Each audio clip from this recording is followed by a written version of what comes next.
హస్బెండా కడుపుతో ఉన్నావా అయ్యో పాపం అనేవారు. ఏమో సింపతి ఉంటుంది కదా సార్, అంటే వీళ్ళకి అక్కడికి తీసుకెళ్దాం, ఢిల్లీ వరకైనా తీసుకెళ్దాం అంటే సింపతి ఉంటుందేమో అనేసి నేను గర్భవతితో ఉన్నప్పుడు కూడా వెళ్ళేదాన్ని. 9 months వరకు నేను డెలివరీ ముందు వరకు కూడా నేను పోరాటం చేశాను వాళ్ళు రావాలని. అంతే. సో మీరు అక్కడ ఆంధ్రాలో తిరిగారు, ఇలా పొలిటికల్ మీటింగ్స్ ఏదైనా ఉంటే ఆ తర్వాత గుజరాత్ వరకు కూడా వెళ్ళారు కదా? ఢిల్లీ వరకు వెళ్ళాను. ఢిల్లీ వరకు వెళ్ళారు. గుజరాత్కి వెళ్ళా స్టేట్ దగ్గర ఢిల్లీ వరకు వెళ్ళారు. స్టేట్లకి ఫోన్ల వరకే, గుజరాత్ వెళ్ళలేదు. డెలివరీ అయిపోయిన తర్వాత 20 days పాపకి 20 days పాపకి ఇంటి దగ్గర వదిలేసి దాన్ని ఢిల్లీ వెళ్ళాం. ఢిల్లీ వెళ్ళిన తర్వాత అంటే అందరూ అనేవారు, ఇతను కూడా లెటర్లో రాశారు ఢిల్లీ వెళ్ళండి, ఢిల్లీ వెళ్తే మనకి వచ్చే అవకాశాలు ఉన్నాయని ఇతను లెటర్లో రాసేవారు అనమాట రామారావు గారు. సరేలే ఢిల్లీ కొంచెం అది పేద పరిస్థితి కదా సార్, ఢిల్లీ అంటే మాకు తెలియదు, భాష తెలియదు, ఎలాగెళ్ళాలో తెలియదు. అలాగ ఉన్నప్పుడు కొంతమంది అదే పోలీసు వచ్చి ఇలాగ రండి, అక్కడ మీకు పని జరుగుతుంది, ఏం అవ్వదు, గైడ్ చేయడానికి ఒక అతను వచ్చి వెళ్ళండి అంటే సరేలే ఇంత పోరాటం చేసి ఇదే చేయలేమా అనేసి ధైర్యం చేసి వెళ్ళాం ఢిల్లీ. ఢిల్లీ వెళ్ళిన తర్వాత అక్కడే ఢిల్లీ వెళ్ళిన తర్వాతే వీళ్ళు బయటకు వచ్చారు. అంతవరకు ఆ 14 నెలలు అక్కడే ఉన్నారు. అతను అంబాసిడర్తో అక్కడ అంబాసిడర్తో మాట్లాడడం కానీ ఉన్నారనడం కానీ. మెయిన్ మాకు బాధ కలిగించింది ఏంటంటే పుల్వామా దాడి. ఆ దాడి ఇలాగ మార్నింగ్ ఇలాగ టీవీ వేసాను, ఇలాగ మన ఇండియన్ ఆర్మీకి ఇలాగ ఉగ్రవాదులు చంపేశారు, ఆత్మహత్య దాడి అయిన తర్వాత అవునా ఎందుకు అనేసి వీళ్ళకేం చేస్తారని ఇదో బాధ. మళ్ళీ అక్కడ మరి ఇండియన్స్ ఉన్నారు కదా సార్, ఏం చేస్తారని బాధలు ఉన్నప్పటికీ లెటర్స్ అయిపోయి 3 months. వచ్చిన లెటర్స్ బాగానే వచ్చి పుల్వామా దాడికి ముందు లెటర్స్ కంటిన్యూ అయ్యాయి. మేము పంపించింది అతనికి వెళ్ళేది, అతను పంపించింది మాకు వచ్చేది. కానీ పుల్వామా దాడి తర్వాత స్టాప్ అయిపోయింది. 3 months వరకు ఒక్క లెటర్ రాలే. ఇంకా మాకు ఇంకా టెన్షన్ ఇంకా ఎక్కువైపోయింది, అదో బాధ అనేసి ఇలాగా మరి ఇంకా లేదు ఉండొద్దు ఎక్కడ ఢిల్లీ వెళ్ళిపోతాం అనుకుని అందరం 22 ఉమెన్స్ అందరూ ఇంకా లేదు పదండి అనేసి 22 మంది వెళ్ళిపోదాం, లేదు ఇంత మా ఓన్ డబ్బులు అనుకుని పదండి అనేసి ముందడుగేస్తాం అంతే. ముందడుగేసుకుని వెళ్ళిపోయాం అంతే. వచ్చిందో రాందో వెళ్ళాం. అక్కడికి వెళ్ళిన తర్వాత జయశంకర్ అని విదేశాంగ మంత్రికి కల్పించారు. ఇంగ్లీష్ రాదు కదా, ఏదో మా తెలిసిన భాషలు అంటే అతను మా కన్నీళ్ళు చూసి అతనికి అర్థమైపోయింది అనమాట. ఓ ఇంత బాధపడుతున్నారని ఏడుస్తాను. మా ఆవేదన చెప్తూ మా కళ్ళని నీరు వచ్చేస్తుంది. అది చూసి పాపం అతను తట్టుకోలేకపోయారు. వెంటనే ఫోన్ పాకిస్తాన్కి చేశారు. మన ఇండియా అంబాసిడర్ చేసిన తర్వాత పర్లేదు ఉన్నారు, ఇలాగ వస్తారు అని చెప్పారు, జనవరి కల్లా వచ్చేస్తారు అన్నారు. మా దగ్గర చెప్పారు జనవరి కల్లా వచ్చేస్తారు, రాకపోతే మీకే పాకిస్తాన్ నేను తీసుకెళ్తాను, నేను భరోసా ఇస్తానని మాట ఇచ్చిన తర్వాత అప్పుడు ఇంకా హ్యాపీ అంతే.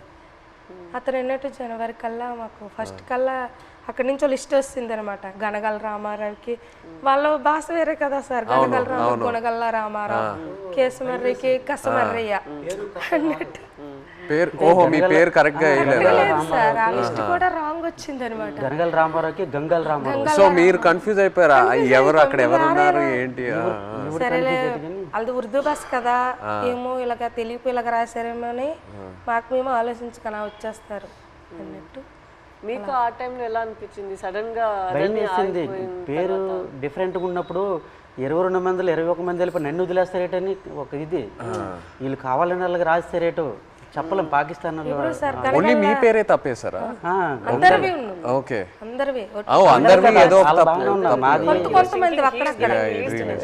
పేరు గనగల రామారావుకి గంగల్ రామారావు వచ్చింది.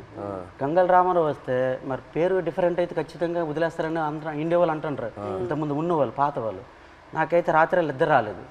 22 మందిలో 22 నా పేరు రాకపోతే నాకు వదిలేస్తే నాకు నిద్ర పట్టట్లేదు, తినాలనిపించట్లేదు. అప్పటికే 14-15 నెలలు అయిపోయింది, సంవత్సరం దాడిపోయింది. అప్పటికి ఇలాగ అయిపోయాను, సన్నంగా అయిపోయాను.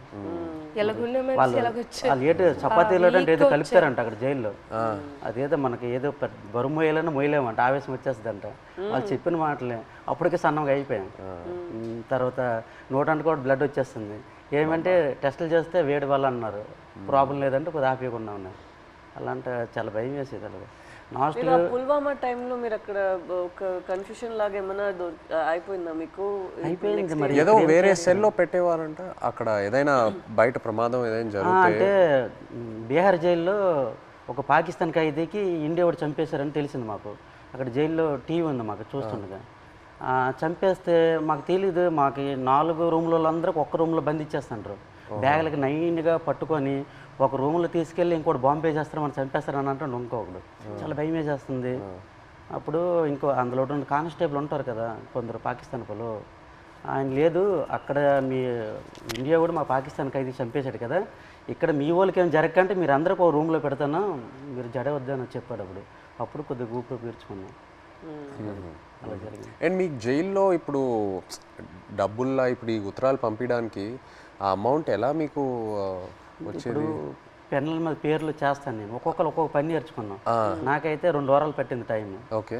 ఇప్పుడు నాకు చైతన్య పెన్ను ఉంటుంది, పైన దారంతో నాకు చైతన్య పేరు వచ్చేస్తుంది. కింద సాయిపల్లి అంటే ఒక పెన్ను మీద 2 పేర్లు రాస్తే 2 పేర్లకు 200 ఇస్తారు. ఒక పేరు అయితే 100 రూపాయలు ఇస్తారు.